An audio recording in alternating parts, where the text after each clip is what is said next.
je pense. On retrouve nos invités pour la suite de Regard croisé. Horus Donkovi, activiste panafricain, Komi Valentin Mayaba, journaliste, directeur de publication de Le Symposium, et Gabin Adjao, juriste, analyste politique.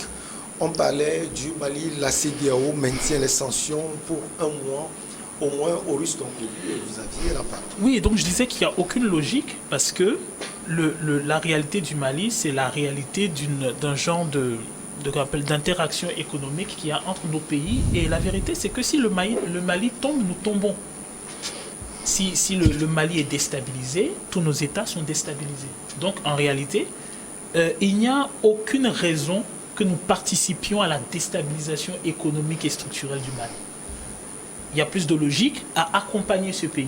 Je peux comprendre qu'on envoie des observateurs, je peux comprendre qu'on envoie des négociateurs, je peux comprendre qu'on s'organise pour appuyer la sécurité du Mali, l'économie du Mali. Mais structurellement, il n'y a aucune raison que nous participions à sa déstabilisation. Je vais donner le cas par exemple de l'Europe. L'Europe, mais les gens ont eu des problèmes avec la Hongrie. Parce qu'on disait que ce n'était pas assez démocratique. On a eu des problèmes avec la Pologne. Parce qu'on a trouvé que ce n'était pas assez démocratique. Mais quand il y a eu un problème sécuritaire, on n'entend plus parler des problèmes. On est prêt à négocier avec la Hongrie, on est prêt à négocier avec la Pologne. Les États-Unis trouvent qu'ils peuvent négocier avec Cuba. On commence à vérifier, voir si les pays... Non, à un moment, il faut arrêter. Et ça, je pense qu'au niveau de la CEDEAO, il faut cette prise de conscience. Je vais terminer avec un dernier point. Et c'est un point important. J'ai échangé avec mes frères tout à l'heure. Je leur disais ceci. Dans l'histoire des communautés afro, à chaque fois qu'il y a eu une rupture violente avec des prétentions coloniales et impérialistes, la réponse a été particulièrement cruelle, meurtrière. Vous pouvez le vérifier en regardant l'histoire de Haïti. Vous pouvez le vérifier en regardant l'histoire de la Somalie où il y a eu le massacre des militaires américains. Vous pouvez le vérifier avec le palenqué de San Basilio en Colombie. À chaque fois, ça a été cela. Donc, il faut comprendre que, au-delà de la question politique du Mali, les dirigeants maliens ont porté des actes symboliques qui ont été mal perçus, non pas seulement de la France, mais de tout un establishment. Le Mali s'est permis un certain nombre d'actions qui peuvent être redondantes quand on sait justement la cohésion des populations, des partis politiques qu'il y a au sein en Afrique. Voilà. Donc par conséquent, lorsqu'il y a un cas comme ça dans les communautés afro, on s'empresse de briser l'élan et de proposer des contre-exemples. Donc pour moi, lorsque je vois un Mali qui est strangulé, où on arrive à mettre en opposition avec des pays qui sont partenaires, des pays frères, des populations qui chevauchent les frontières et ainsi de suite, je trouve qu'il y a quelque chose de vicieux dont il faut se méfier. Et les chefs d'État africains ont intérêt, même les plus vendus, ont intérêt à faire attention à cela parce que ce n'est pas un cadeau que de servir de contre-exemple à un autre pays. Oufoué a eu cette histoire-là parce que Oufoué, je vais rappeler aux gens que Oufoué a été le contre-exemple de la Guinée. Effectivement, oui, la Côte d'Ivoire est belle, mais il ne faut pas oublier que lorsque Oufoué demande la revalorisation du prix du cacao, on le casse. Il bloque les stocks et ces stocks-là, on lui laisse les bloquer jusqu'à ce que le stock soit déprécié et que cela coule une partie de l'économie ivoirienne. Donc vous voulez dire que les gens sont prêts à... Il n'y a pas de cadeau. Il n'y a pas de cadeau et il faut que les Africains comprennent que la solution réside dans l'union. Dans l'histoire de l'Afrique, à chaque fois qu'on a perdu, c'est parce qu'il y avait des unions. C'est parce que quelqu'un a trahi l'autre. Vous pouvez regarder Samori, vous regardez tous. Ils ont tous perdu parce que quelqu'un a trahi l'autre. Donc, il ne faut pas qu'on revienne à cette même étape-là parce que, je rappelle encore, si le Mali tombe, ça veut dire que demain, vous avez des attentats en Côte d'Ivoire. On a eu le groupe qui a fait l'attentat au Togo est un groupe qui sévit au Mali. Qui sévit au Burkina. Donc je n'ai aucun intérêt en tant que Togolais de faire en sorte que le Burkina tombe ou que le Mali tombe. Alors Gabin, ces derniers temps, on a parlé de la médiation du Togo Oui. Est-ce que déjà on peut parler d'échec de cette médiation ou attendre jusqu'au 3 juillet à venir pour voir l'impact de cette médiation du président togolais Faure Gnassingbé?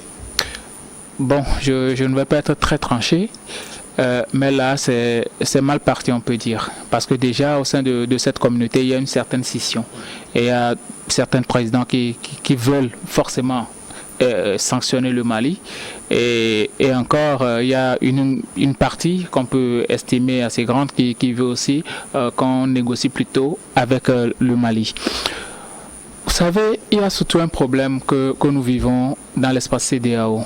Et ce problème-là, c'est la non-solidarité entre les États. Quand quelqu'un veut faire ceci, l'autre rame à contre-courant. Et c'est très mauvais pour notre vivre ensemble au sein de la communauté. Nous sommes interdépendants. Premièrement, pour que ce coup d'État-là ait eu lieu, il va falloir relever les causes au sein de cette commission de la CEDEAO. Qu'est-ce qui a amené les coups d'État? Au Mali, on parle beaucoup plus de terrorisme. C'est ce qui a amené les militaires à revenir au pouvoir pour pouvoir enrayer ce qui se passe avec les terroristes et autres. De la Gabégie et autres. Au Burkina, c'est le terrorisme. En Guinée, c'est la mauvaise gouvernance. Et il va falloir relever ça. Maintenant, est-ce que ces problèmes-là sont résolus? Il ne faut pas laisser les causes pour s'attaquer aux conséquences. S'il y a des conséquences, c'est parce qu'il y a des causes. Donc, le plus important, un homme intelligent et sage, il va falloir s'attaquer premièrement aux causes. Qu'est-ce qui se passe? Le Mali, le Burkina et la Guinée, ce sont des États qui sont quand même souverains. Ce sont des États souverains et ce sont les peuples qui décident qui va les diriger. Au même moment, ils font partie d'un espace. Oui, ils font partie d'un espace, mais cet espace-là ne peut pas aimer mon pays plus que moi. Il va falloir se résorber à se dire que véritablement, que se passe-t-il dans ces pays? Et amener ces gens-là à trouver les causes et amener les solutions à ces pays-là pour que ces gens-là ne soient pas méfiants. Aujourd'hui, la junte au Mali, au Burkina et même en Guinée, ils sont de plus en plus méfiants envers la CEDEAO. Ils ne sont pas confiants. Et la CEDEAO même ne donne pas assez de garanties qu'ils sont sereins, qu'ils sont des gens assez responsables. Au vu de tout ce qu'ils font, ils participent à un sommet et bon, après, ils ne donnent même pas un communiqué. Ils partent, chacun va dans son pays. Cela prouve à suffisance qu'il y a des divisions. Il y a une grande scission. Goodluck Jonathan était celui-là qui était dans la médiation et tout. Aujourd'hui, bon, le Mali propose à ce que le Togo l'aide à résoudre cette crise-là. Je ne sais pas s'il l'a mal pris. Parce que ça a été mal reçu, je pense même. Oui, il est parti au Mali. Oui, c'était Goodluck. Donc aujourd'hui, il voit très mal que bon, le Togo puisse mener de bout en bout cette négociation-là. Ça lui fait mal pour lui. Le plus important, c'est d'arriver à sanctionner le Mali pour lui dire que c'est un mauvais élève. Alors qu'il n'en est pas question. Nous sommes interdépendants. Le Nigeria, arrivé à un certain moment, le Nigeria même avait fermé ses frontières pour les autres pays. Bon, eux se disent, même si eux souffrent, nous, on peut vivre aisément notre vie. Mais maintenant, le vrai problème, qu'est-ce qui amène ces coups d'État? Il faut chercher cela. On ne va pas agir chacun dans son coin. Moi, je n'arrive pas à comprendre nos chefs d'État. Je me demande réellement, la CEDEAO des peuples qu'on dit, est-ce que c'est cela qui est appliqué? Non. Alors, comme Valentin Mayaba, on ne va pas être alarmiste. Ça n'a pas été fait le week-end écoulé. Le 3 juillet à venir, peut-être que les sanctions seront levées, on va espérer. Mais d'ici là, selon vous, qu'est-ce que la CEDEAO doit faire concrètement et qu'est-ce que le Mali aussi doit faire? Parce que c'est quand même deux parties, il faut un consensus. Non, ici, nous savons, tout le monde sait que pour résoudre cette crise-là, c'est une question de volonté. C'est une question de volonté parce que je ne sais pas, quand on dit par exemple qu'on n'a pas trouvé un compromis, un consensus par rapport à cette résolution de crise, et lors du dernier sommet, je crois le week-end dernier, qu'est-ce qu'il y en est? Bon, on a dit il y a deux scissions, il y a deux camps, il y a certains qui prônent pour la médiation et d'autres qui sont toujours restés fermes. Alors, la question était de voir si ces cas de figure se présentent, comment on arrive à dégager, par exemple, le consensus. C'est-à-dire que pour une organisation donnée, c'est comme lors de nos réunions, il y a des tendances, il y a certains qui sont pour, d'autres qui sont contre. Il y a cette question de quorum qu'il faut d'abord, de quorum qu'il faut d'abord sur lequel il faut d'abord jouer. Alors, combien sont pour? C'est comment à l'Assemblée ça se passe? Il n'y a pas eu de communiqué officiel. Bon, c'est la majorité, c'est une question. Je suis sûr qu'on ne va pas dire cela. Voilà, c'est ça qui est dangereux. Parce qu'on nous dit qu'il y a deux camps qui s'opposent, qui n'arrivent pas à s'entendre sur l'essentiel. C'était la même chose au sommet de Malabo. Sur les deux camps, ils sont combien? Si c'est peut-être 50 sur, je ne sais pas, 20 sur 30, ou peut-être, je ne sais pas, je dis n'importe quoi. On devait quand même trouver une solution. C'est pourquoi je parle d'une question de volonté. Même en remettant la question sur le combien juillet là, 3 juillet. Le 3 juillet, je pense que s'il n'y a pas de discussion de couloir, peut-être qu'ils vont prôner des discussions de couloir par rapport à certaines éventualités, à d'autres choses que certains auraient. C'est pourquoi je suis resté sidéré sur certaines questions. Quand vous prenez par exemple, vous avez posé cette question qui m'a intéressé. Quand vous prenez par exemple le Nigeria, qui est le géant africain, qui visiblement se désolidarise de la négociation, et il reste ferme par rapport à l'engagement, aux sanctions. Je me dis aujourd'hui que ça joue de poids de mesure, parce que quand on prenait le Ghana n'a rien à servir avec le Nigeria, avec le Mali. Quand on prenait par exemple le Nigeria ne profite pas du Mali. Ça veut dire que ce sont des pays anglophones. Non seulement anglophones, c'est-à-dire que quand on prenait le Togo, le Burkina, quand on prenait la Côte d'Ivoire, quand on prenait, le Niger, c'est des pays qui sont interdépendants avec le Mali.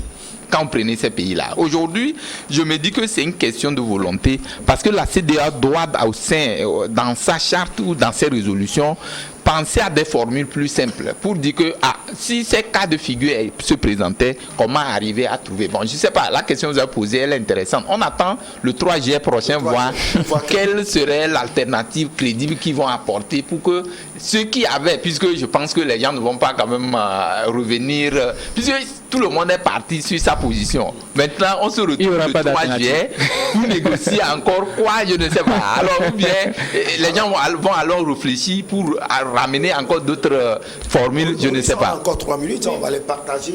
1h30 pour vous. On n'a pas écouté la Côte d'Ivoire, surtout du président Ouattara. Par contre, Bazoum, selon mes recherches, ce que j'ai entendu, Bazoum aussi serait pour qu'on maintienne les sanctions. Le président Ouattara, finalement. Bon, Bazoum, je ne suis pas très étonné que Bazoum veuille maintenir les sanctions. Il y a longtemps que Bazoum a montré. Pour ne pas dire les noms. Maintenant, en ce qui concerne le président Alassane Ouattara, oui, effectivement, son silence est éloquent. Mais pour revenir à ce que disait mon frère Komi tout à l'heure, justement, oui, c'est là où on voit le déphasage entre le politique et les populations. Parce que justement, les populations, que ce soit du Nigeria, du Tchad jusqu'au Sénégal, mais elles interagissent entre elles. Des Nigérians sont au Mali, des Maliens sont au Nigeria, et ainsi de suite. Maintenant, ce qui est étonnant dans la radicalité du Nigeria, c'est que lorsqu'il y a eu le problème au Mali, les Occidentaux se sont empressés de créer un certain type de groupe. Et l'armée qui intervenait le plus sur cette sphère-là, c'est l'armée tchadienne, qui, elle, est de l'Afrique centrale. On se serait plutôt attendu à voir justement l'armée nigériane, qui est une des plus puissantes, intervenir sur les théâtres du Mali, ce qui ne s'est pas fait. Et on ne comprend pas pourquoi, parce qu'apparemment, depuis l'histoire de l'Écomog avec la Sierra Leone et le Nigeria semble être frileux. Donc, j'aurais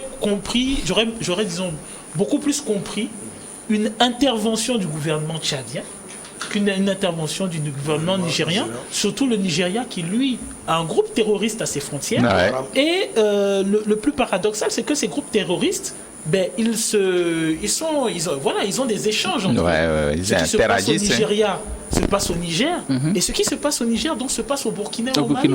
Et tout cela, c'est toujours le théâtre de la Libye, le théâtre de, comment dirais-je, du Tchad, du nord du Tchad et ainsi de suite. Et pour revenir à cette question du Mali, je répète, je dis les mêmes pouvoirs occidentaux comment dirais-je, disent ne pas s'accommoder de la chose malienne, ont réussi quand même à s'accommoder de la chose égyptienne.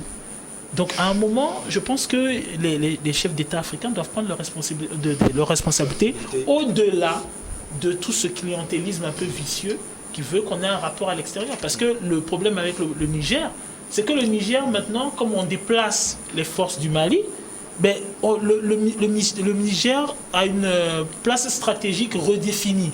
Ça veut dire quoi? Ça veut dire des troupes armées, ça veut dire beaucoup de financement, ça veut dire des experts qui viennent un peu de partout. Et là, je trouve la chose un peu, comment dirais-je, je trouve la chose un peu vicieuse, un peu nauséabonde, dans le sens où il ne faut pas vendre la possibilité d'union de la communauté au détriment de notre petit pays qui sera protégé par les autres. Allez, on marque la petite pause et on vous retrouve pour la suite.